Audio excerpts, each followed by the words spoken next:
Hello students, मैं Kuldeep Kaur. Students, मैंने आपको पीएमई और एसटी जो फंडामेंटल कैटेगरीज हैं वो मैंने आपको बता दिया कि उसमें जो सिंबल्स है वो हमने किस तरीके से उन सिंबल्स को यूज़ करके हमने क्लासिफिकेशन करनी है। तो आज जो हम टॉपिक करने जा रहे हैं वो मेन क्लास ओ है। हाँ जी, आज की जो हमारा टॉपिक है वो मेन क्लास ओ है, क्योंकि ओ मेन क्लास में कुछ बातें ऐसी हैं जो आपको जानना बहुत ज़रूरी है, जो मैंने आपको बीच में नहीं बताई थी, क्योंकि इसके अकेले के बारे में ही जानना हमें ठीक लगा कि अकेले में ही इसके बारे में बात करनी चाहिए, दूसरों के साथ नहीं करनी चाहिए। तो चलो आज हम इसको स्टार्ट करते हैं। तो स्टूडेंट्स, आप सामने देख रहे हैं मेन क्लास ओ। मेन क्लास ओ है, किसकी मेन क्लास है? वो लिटरेचर की है। और साथ ही मैंने इसके नीचे इसका फॉर्मूला लिख दिया है। अब आप लोग सोच रहे होंगे कि भाई मैं ये तो बाकी की जैसे मेन क्लासेस है उसी तरीके से ये ओ मेन क्लास आ गई लिटरेचर की, इसका फॉर्मूला भी वैसे का वैसा ही है। जैसे कि मैंने आपको बताया था कि पी जो है पर्सनैलिटी है वो एक से ज्यादा इसमें आ गई। लेकिन इसमें एक नई बात है जो मैं आपको आज बताऊंगी। कौन सी नई बात है? आप प्लीज जो भी स्टूडेंट्स मेरे साथ साथ ये कर रहे हैं, प्लीज आप अपनी बुक कॉलम क्लासिफिकेशन की जो 6th एडिशन है वो ओपन कर ले, ताकि आपको समझना आसान हो जाएगा। आप वहां पे देखेंगे स्टूडेंट्स, आप क्या देखेंगे? वहां पे फॉर्मूला लिखा होगा, ठीक है? वहां पे लिखी हुई है 4 साइज इन पी, जैसे कि बाकी की मेन क्लासों में भी लिखी हुई है, हमने की है।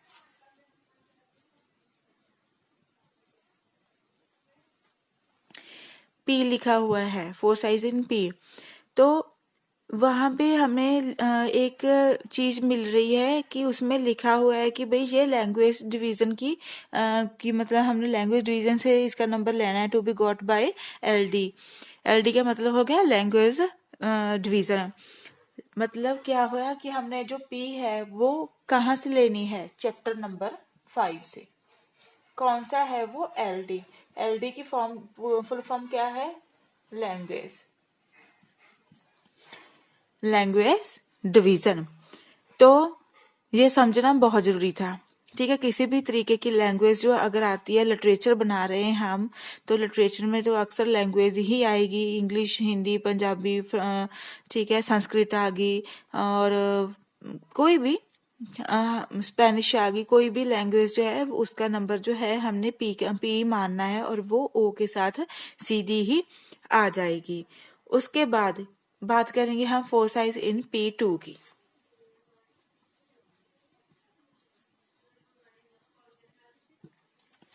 4 साइज इन P2। तो स्टूडेंट्स, P2 आपको वहां पे मेन क्लास में आपको दी गई है। वहां पे आपको ड्रामा, ठीक है, फिक्शन, पोइट्री, ऐसे करके लिखा हुआ है, और उनके स्पेसिफिक नंबर हमें दिए गए हैं, जैसे कि बाकी की मेन क्लासों में भी हमें दिए जाते हैं। तो इसका मतलब क्या होया कि मेन क्लास ओ जो है उसने हमें 4 साइज इन P2 दे दी है। इसमें कोई भी टेंशन लेने वाली बात नहीं है कि भाई हमने कहाँ से लेके आनी है। चलो चलते हैं P3 की ओर। 4 साइज इन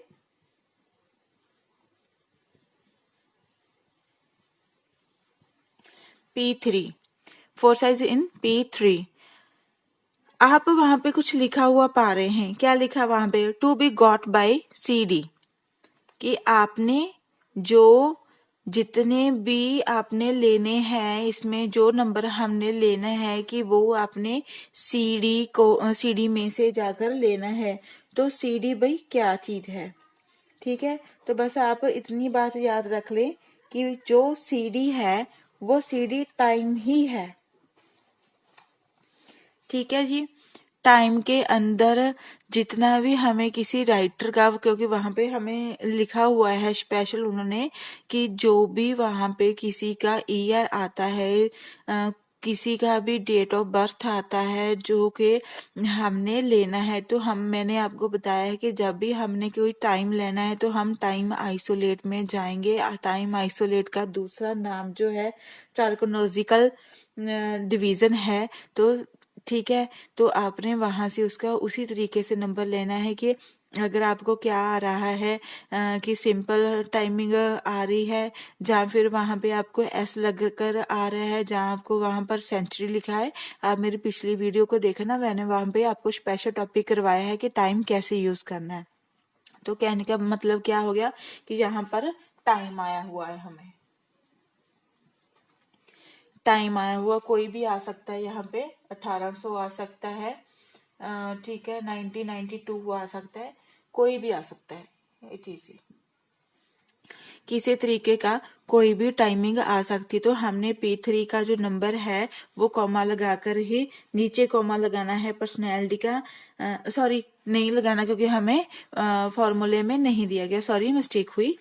तो P3 जो है हमने ऐसे ही लगा देना है। बस आपने याद रखना है कि ये जो इसका टाइम का सिंबल है, ऊपर वाला जो कॉमा है वो लगाकर नहीं लिखना, हमने सिंपल ही लिखना है अकॉर्डिंग टू फॉर्मूला। उसके बाद बात आती है P4 की।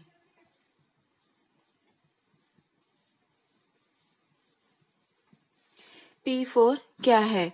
तो P4 जो है उन्होंने कहा है क्या कि आप किसे देखो, इसके जो हमने पहले रूल्स दिए गए हैं, आप रूल्स को चेक करो। तो रूल्स में अगर जब आप जाओगे तो वहां पर आपने देखोगे कि P4 का जो हमें दिया गया है कि P4 किसे हमने मानना है, तो हमने किसे मानना है, वो वर्क को। किसी भी राइटर द्वारा जो भी उसका वर्क है, जैसे कि लिखा होता है ना कि 17th वर्क आ गया उसका, 16th वर्क आ गया उसका, 7th वर्क आ गया, ठीक है जी। उस तरीके से जब भी कोई राइटर अपनी बुक लिखता है ना, बुक लिखने के बाद उसका वर्क जो है वो भी वह साथ में लिखता है कि ये उसकी काउंटिंग में कितनी बुक है, ठीक है, कौन सी बुक है ये। तो वहां पे आपको लिखा होगा 17th बुक, बुक नहीं सॉरी वर्क लिखा होगा, तो वो सारी चीज जो है वो वर्क में आ जाएगी। कहने का मतलब क्या हुआ कि आपने याद रखना है 4 साइज इन P जो है हमने किसे मानना है, चैप्टर नंबर 5 की LD को, मतलब लैंग्वेज को हमने O की P बना देना। उसके बाद P2 की बात है। P2 क्या होगी, हमें मेन क्लास में दी गई है। P3 बिना किसी कॉमे के लगती है, कोई भी कॉमा नहीं आएगा क्योंकि फॉर्मूले में हमें कोई भी कॉमा नहीं बताया गया। तो P3 जो है, P3 क्या आएगा, टाइम आएगा। किसी भी राइटर का कोई भी डेट ऑफ बर्थ हो सकती है, टाइटल में कुछ भी, जो भी वर्क आपको सॉरी टाइम जो भी आएगा उसे हम P3 मान लेना है। उसके बाद 4 साइज इन P4 जो है, P4 कौन सी पर्सनैलिटी, उसकी वर्क की आगे की जो उस राइटर ने जो भी लिखा है, वो जो लिखा है उसने वो उसका कौन सा वर्क है, तो उस वर्क का नंबर हमें वहां पे लिख देना है। आई होप स्टूडेंट्स आपको इस बात की समझ आई होगी। प्लीज आप इसे नोट कर लें कि हमने इसे कैसे करना है। P में सिंपल लैंग्वेज, P2 हमें दी गई है, P3 में हमने टाइम यूज करना है, और P4 में हमने उसका वर्क जान लेना है। आप सामने देख रहे हैं हमने एक टाइटल ले लिया है पंजाबी फिक्शन। तो पंजाबी फिक्शन है, फिक्शन का मतलब क्या होता है स्टूडेंट्स, नॉवल। फिक्शन का मतलब नॉवल होता है। आपको पंजाबी नॉवल भी लिखा हो सकता है और पंजाबी फिक्शन भी लिखा हो सकता है। तो आपने सिर्फ ये जानना है, आपने रट्टा लगा लो बेशक कि फिक्शन को ही नॉवल कहते हैं, नॉवल को ही फिक्शन कहते हैं। तो पंजाबी शब्द है, पंजाबी मैंने आपको बताया। जो 4 साइज इन P है उन्होंने हमें कह दिया है कि आपको जो भी P आपने माननी है वो क्या क्या होगी, वो कोई भी लैंग्वेज होगी। तो हमारे पास लैंग्वेज आ चुकी है। तो हम चैप्टर नंबर 5 में से इसका जब हमने नंबर लिया तो पंजाबी का नंबर 153 है। 153 है, कहाँ से लिया हमने, LD से, लैंग्वेज डिवीजन से हमने इसका नंबर ले लिया। फिक्शन का नंबर हमने उसी तरीके से देखा जैसे कि हम बाकी के टाइटल्स किए हुए हैं, कि हमने शेड्यूल में गए, शेड्यूल में जाकर हमने नॉवल का सॉरी फिक्शन का नंबर लिया। तो फिक्शन का नंबर हमें O की P2 के अंदर 3 नंबर मिला। तो ये फिक्शन का आ गया। उसके बाद हम इसका फॉर्मूला ले लेंगे, O P, P2 P3, P4। इसे लेने के बाद फिर हमने देखा पंजाबी तो हमने बिल्कुल सही ली गई है, तो हमें शेड्यूल में क्या कहा गया है कि जी जो आपने ये वाली पी जो है फर्स्ट पर्सनैलिटी है वो लेनी है, वो क्या होनी चाहिए, वो एक लैंग्वेज होनी चाहिए। तो हमने ऐसे मेन क्लास ले लेंगे जैसे हम पहले लेते थे। मेन क्लास लेने के बाद हमने पी जानी है, तो पी हम इसे लैंग्वेज को मानेंगे, ठीक है। तो लैंग्वेज हमारी कितनी है 5153। उसके बाद क्या हमारे पास P2 है, ऑफकोर्स हमारे पास P2 है। उसके सामने क्या कौन सा सिंबल है, कॉमा लगा हुआ है, कॉमा लगाएंगे और कितनी वैल्यू दी गई है 3। तो ये हमारा आंसर आ गया। आई होप आपको समझ आ गई होगी। आपने बस इतना याद रखना है कि जब भी कोई हमने लिटरेचर में पी बनानी है तो पी किसे मानना है, हमने लैंग्वेजेस को। तो लैंग्वेजेस का नंबर चैप्टर नंबर 3 से लेकर वो हमने पी जो है वो सीधी ही इसके साथ लग जाएगी। नेक्स्ट टाइटल जो है हमारा English drama by William Shakespeare. DOB का मतलब हो गया date of birth. Date of birth 1564। मतलब इंग्लिश का जो ड्रामा है उन्होंने कोई लिखा है, इंग्लिश का ड्रामा विलियम शेक्सपियर जी ने लिखा है। और विलियम शेक्सपियर का जन्म जो है वो 1564 में हुआ। कैसे करेंगे अब, उसी तरीके से इंग्लिश हमारे पास क्या आ गई, एक लैंग्वेज आ गई। हमने LD में चैप्टर नंबर 5 में से लेकर वहां पर नंबर लिया तो इसका नंबर 111 आ गया, 111। उसके बाद ड्रामा, ड्रामा हमें मिला O की P2 के अंदर 2 नंबर, ठीक है जी। विलियम शेक्सपियर विद क्या आ गया उनका डेट ऑफ बर्थ। तो टाइम आ गया हमारे पास, ठीक है। मैंने पीछे अभी अभी करवा के गई हूं आपको। P3 हमने मानना है, किसको, टाइम को मानना है हमने। तो टाइम आइसोलेट में जाएंगे। टाइम आइसोलेट में जाकर हमने 1500 जहां से स्टार्ट हो रहा है उसके आगे क्या लिखा हुआ है, J। मैंने आपको बताया था जब सिंपल टाइमिंग आ रही है तो हमने पिछले 2 अक्षर उठा लेने हैं, तो J64 आ गया। चलो जी ये आ गया। विलियम शेक्सपियर हम नहीं लेंगे क्योंकि हमारे पास उनकी डेट ऑफ बर्थ स्पेशल आ गई है। अगर हमारे पास डेट ऑफ बर्थ ना होती तब हम विलियम शेक्सपियर का में मतलब क्लासिफिकेशन में इसको ऐड करते, वो मैं आपको नेक्स्ट टाइटल में बताऊंगी अभी। तो इसे हम नहीं करेंगे, विलियम शेक्सपियर हम नहीं करेंगे। जब भी आपको किसी टाइटल का जो राइटर है उसका डेट ऑफ बर्थ आपको आ जाए तो आपने स्टूडेंट्स बस याद रखना है, अगर डेट ऑफ बर्थ है तो आपने डेट ऑफ बर्थ को ही लेना है, ना कि उसके नाम को लेना है। तो उसके बाद हम उसी तरीके से मेन क्लास जो है जाएंगे, ठीक है। वहां पर देखेंगे ड्रामा इसी नंबर पर तो होगा, वहां पर हमें लिखा गया है तो इसका फॉर्मूला ले लेंगे।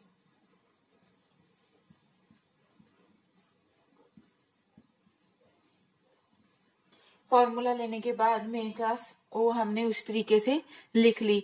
P हमारे पास कितनी है 11, क्योंकि हमने लैंग्वेज को P मानना है तो हम 111 नंबर यहाँ पे लिख लेंगे।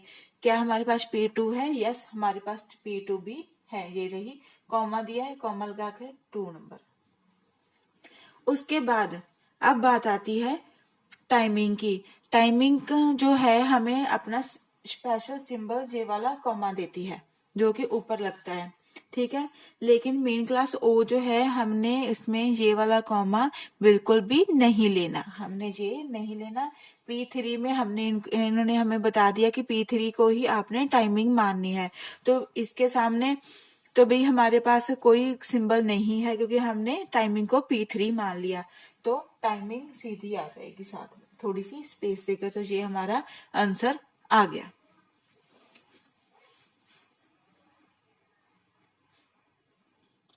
नेक्स्ट जो टाइटल है स्टूडेंट्स, मैंने आपको अभी बताया था कि मैं आपको बताती हूँ कि अगर हमारे पास जो राइटर है, राइटर का नाम दिया हो लेकिन हमारे पास जो उसका डेट ऑफ बर्थ है वो नहीं दिया गया, तो अब हम इसे कैसे करेंगे। हम उसी तरीके से पहले हम P और P2 को उतार लेंगे। P2 सॉरी O ले लिया।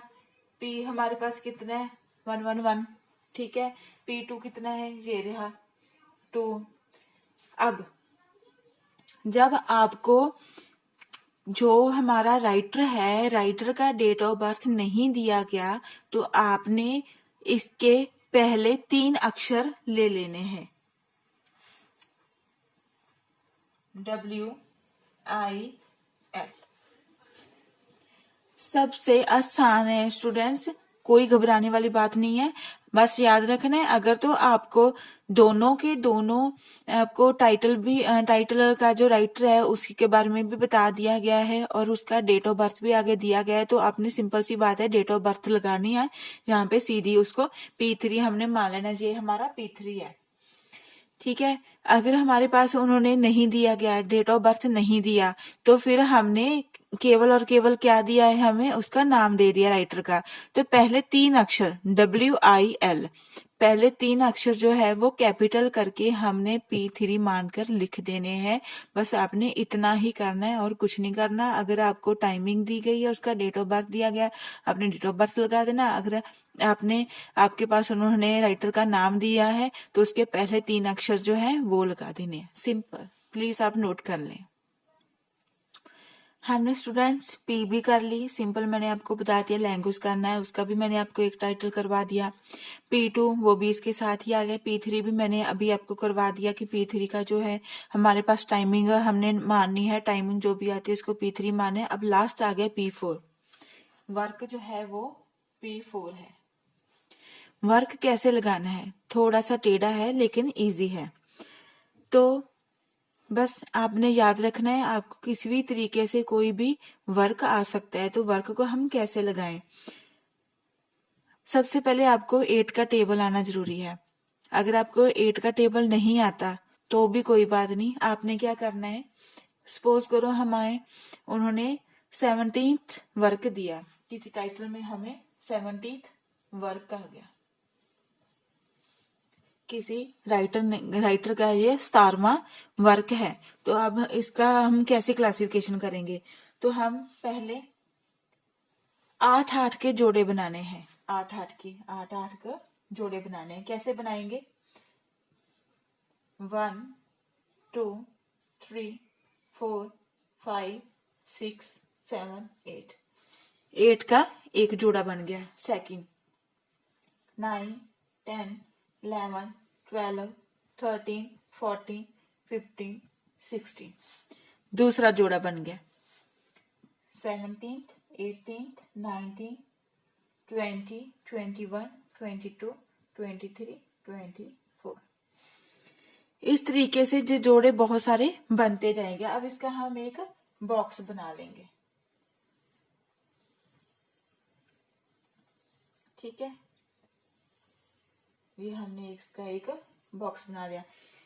इस चैन को हम नंबर 1 देंगे, ये हमें नंबर 1 पर, ये नंबर 2 पर, ये नंबर 3 पर, और आगे जो आएंगे नंबर 4, ठीक है, आगे वाले नंबर 5।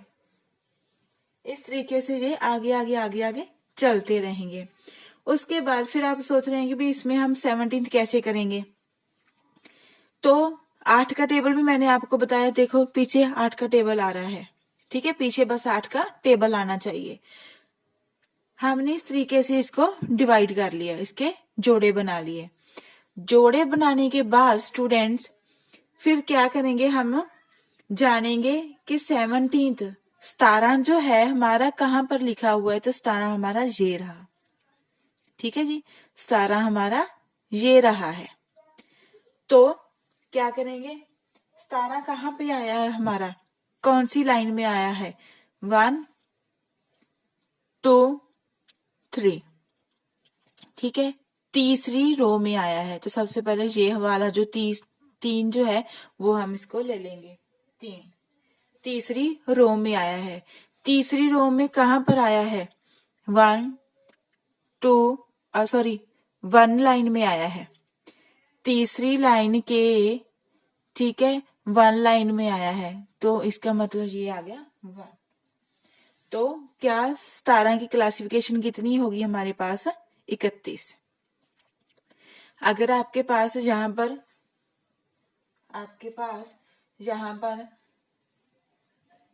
13th आ जाता, ठीक है, 13th आ गया, तो 13th को कैसे लगाएंगे, कहां पर है, ये रहा 13th, ठीक है, कौन सी रो में है, सेकंड रो में। तो फिर हमने क्या करना सी,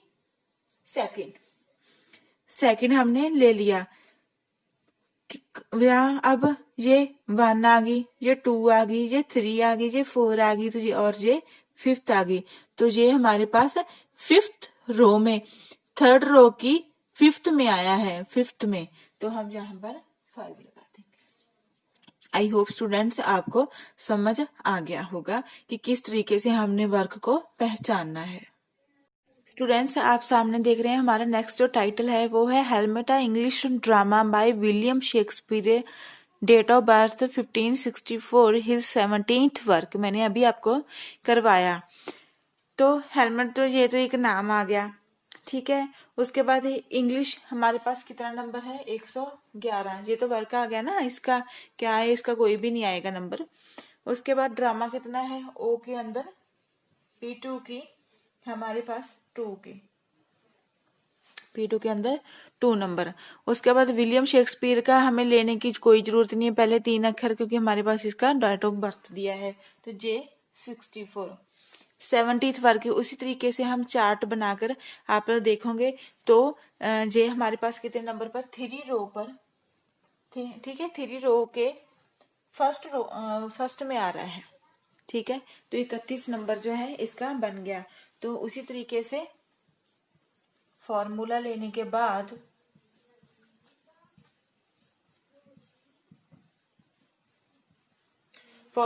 के बाद हम इसकी क्लासिफिकेशन कर लेंगे। ओ पी हमारे पास कितनी है, 111। उसके बाद P2 हमारे पास कितनी है, 2। P3 है हमारे पास ऑफ कोर्स, क्योंकि हमें टाइमिंग दी गई है, तो J64। P4 क्या आ गई, ये वाली, ठीक है। इसके सामने क्या है, कॉमा, तो 31। This is a classification of this title. I hope students आपको समझ आई होगी। सो स्टूडेंट्स अगर आपको किसी तरह की कोई प्रॉब्लम है तो प्लीज आप मुझसे शेयर किया करें। प्लीज मेरी वीडियो को लाइक करें, शेयर करें एंड सब्सक्राइब करें। Thank you.